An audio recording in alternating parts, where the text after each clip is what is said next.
Gus G, Jackson, Blackout, probably a metal guitar. Roll the intro.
Hello everyone, how are you? This is yours truly, Triple G once again.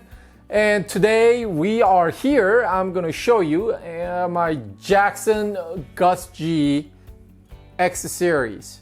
All right, so the Jackson line of guitars, so you're gonna have your top of the line USA stuff, well, custom shop, USA, then it goes to Pro Series, then X Series, and then at the more entry level, you're gonna have your JS Series. So this one falling in X Series, its street price is right around $799.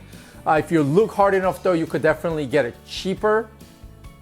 I think you could get it safely at about $720 without having to go completely out of the way.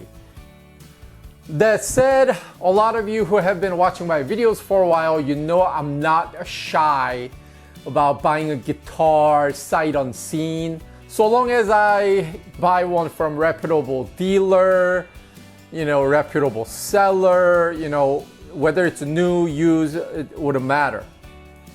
So this guitar was a brand new guitar. Well, the sale condition was a brand new guitar, came from a very highly reputable dealer, but the guitar did not arrive in good shape. So let me show you the picture as I'm talking about this. So one of the problems that came with the guitar was the nut was completely removed from where it needed to be. It was hanging off to the side. Basically, the strings were just holding it together. So that was the issue number one. Issue number two, the bridge pickup, the bass side was basically completely sunken down towards the body. So immediately upon the receiving, I've I've sent the seller a comment.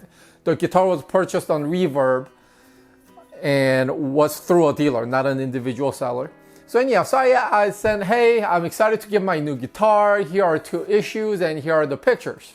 So I did my part as a responsible buyer. I didn't come out completely just blasting them. Hey, what the F?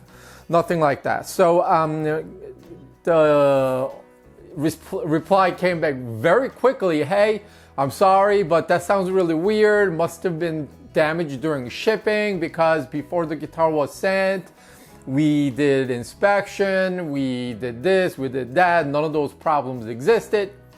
All right, so the nut could have come off if it, I guess, wasn't glued properly at the factory. But the pickup was barely hanging on at the very bottom of the mounting screw. So I have a hard time believing that the screw would have just turned by itself during the shipping process. And, I didn't make a big deal with the seller because, I could redo the pickup, bring it back up to the proper level. And I did re-glue the nut down by scuffing the bottom of the nut, prepping the area, and then I used tight bond woodworking glue to get it on there. So, you know, I didn't make a big deal. You know, I try not to burn bridges. I might come across path with the seller again later on down the road. So, you know, thought I would do me, you know, good karma by not making a big deal out of it. You know, and again, it was not issues that I could deal with. If the, you know, guitar came with the headstock snapped off or huge scratch, broken off wing, you know, stuff like that, then obviously guitar would have had to go back. But anyhow, so that's the drama that was involved with this guitar as it arrived. So let's talk about the guitar on its own. So it's, like I said earlier, Gus G, signature Gus from Greece. Used to be with ESP. He had the Eclipse signature guitar. He had, you know, star-looking guitar. Did he have another signature? I forget. Anyhow, so he jumped ship to Jackson maybe a couple years ago, and Jackson puts out the X series at $799 street price, and then JS series guitar at $399.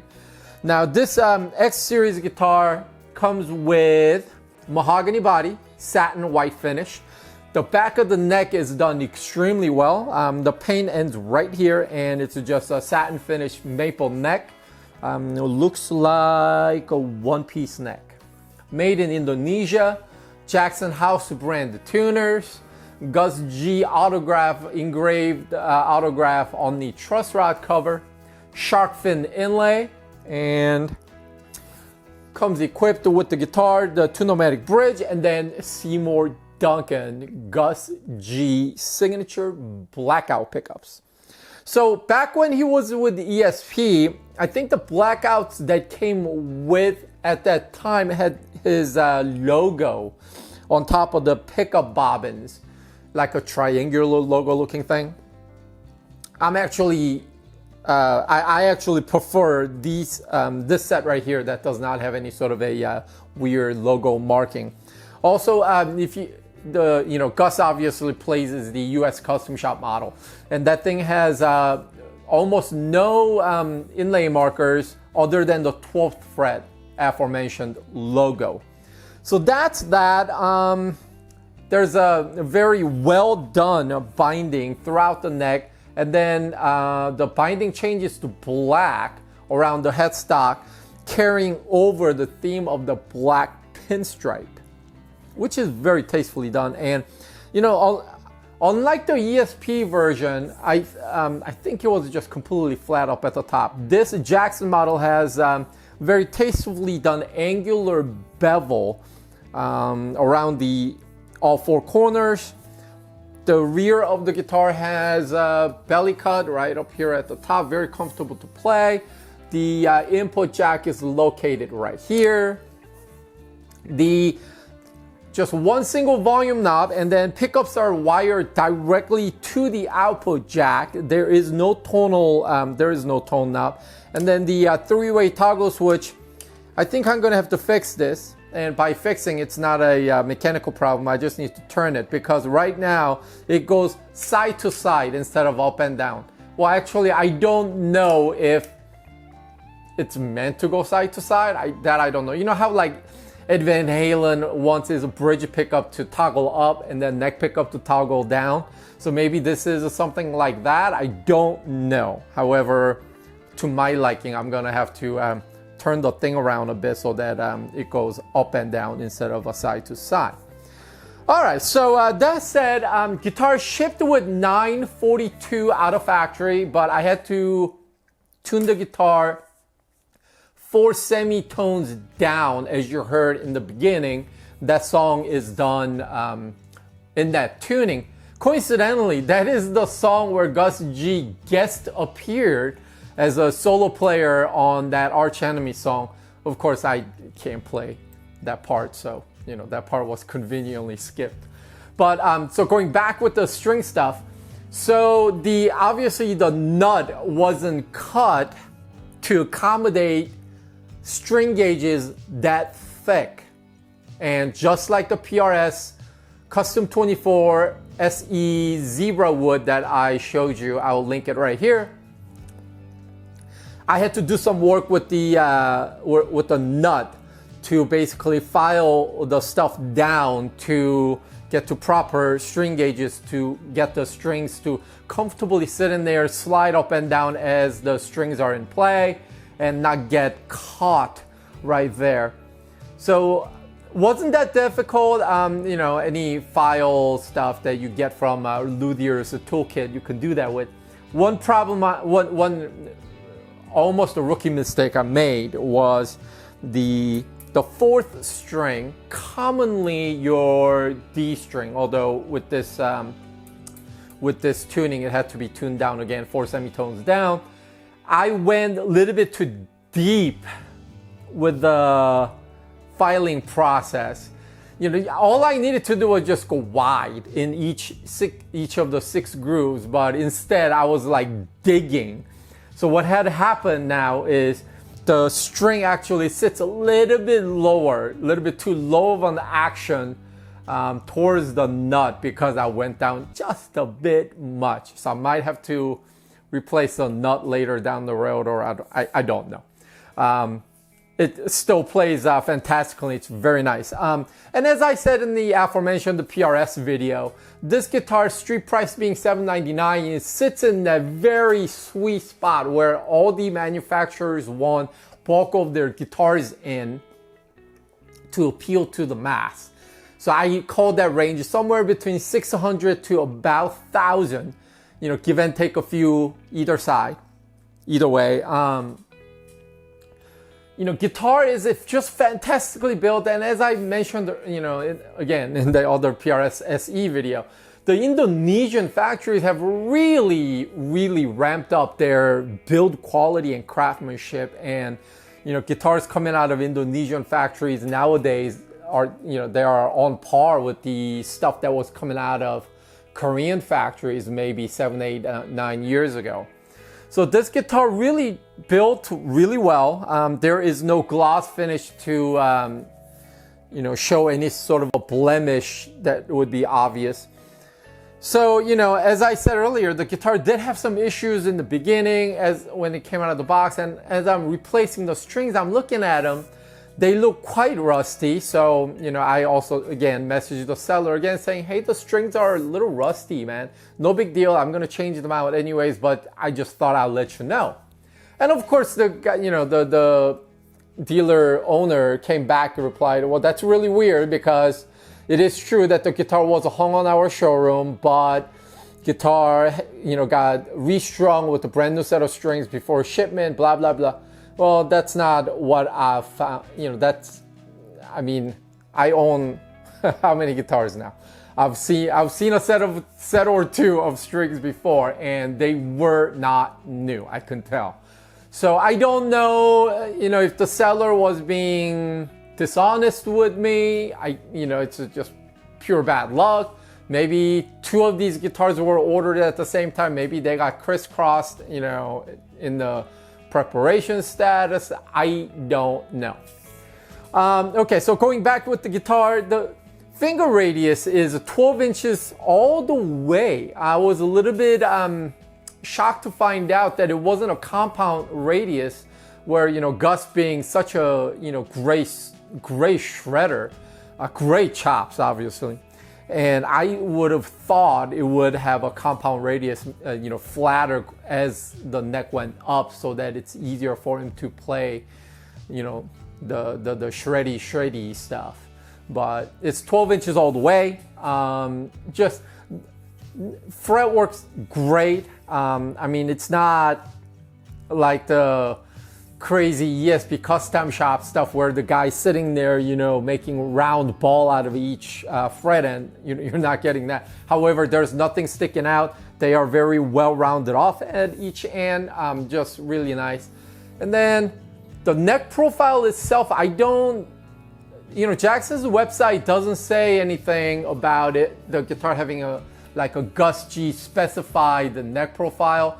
It just seems uniform and in line with the other Jackson necks that I've owned, like the Soloist and whatnot.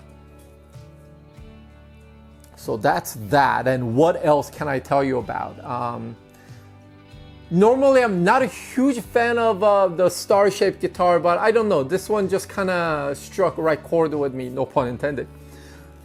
So I ended up getting this guitar, and about a month later, turns out that Gus G will be in my town playing a gig with Rich Kotzen and Vinnie Moore. So my goal right now is to take this bad boy down, have Gus G put a huge freaking autograph either on the top, front or the back to make it super official. But set aside from that, if your budget is between $700 and $800 and you're looking for a solidly put together guitar that is rock and metal oriented, this is probably not going to disappoint you. This is a well put together guitar. The pickups sounded great, although they were slightly more higher output than I thought. So when I was tracking the audio sample portion of it, I tracked it 4 times actually, the rhythm part, 4 different tracks. And on the take 1, I noticed everything was clipping because my interface input level was set to my usual level, and my DAW and everything was set just as I would normally record, and yet everything was clipping. So I had to do some modifications so that audio level could be tamed down a bit. Probably has something to do with the fact that the pickups are wired straight to the output jack. So that's that, and it's a kind of a pointy guitar, even though it's got rounder ends. Very comfortable to have it on your lap as you just sit down and play. Really a good guitar. I'm really having a hard time finding any sort of a fault outside, as if it were to come out of a factory brand new. The issues that I've had would be the reseller, dealer level issues, not necessarily the factory level issues. So with that, and as always, I think a tone knob would have been nice just so that you have some options, but that's how Gus likes it, and that's how Gus likes it. I'm a little nobody home player. I have no say. Like it the way they give it to you, right? The tuners, obviously at this price range, you're not going to get any high-end tuning machines. I don't know if it's because I'm down-tuned so heavily, but the tuners have a bit of a problem keeping things in tune. And they also suffer the same type of issues I mentioned on the PRS SE video, which again, I'll link right here, where you're turning and turning and turning, nothing happens, and all of a sudden it engages, and now you're like way out of range. So I don't know what the issues are. Possibly the upgrade. If you were to buy one, if you were to upgrade something on this guitar, that probably would be where I would go. So that about does it for this guitar. I hope you liked it, and thank you for suffering through all my chatter and my horrific playing. But again, like I say always, you're not tuning into my channel to see my epic playing skills. You are just here to share with me, where I share with you my thoughts and my opinions and my findings, trial and tribulations that I go through as a serial guitar buyer. But great guitar, man. Can't really find anything to fault. All right, that does it for this episode. I've been Triple G. You've been awesome. Until next time, you guys all take care.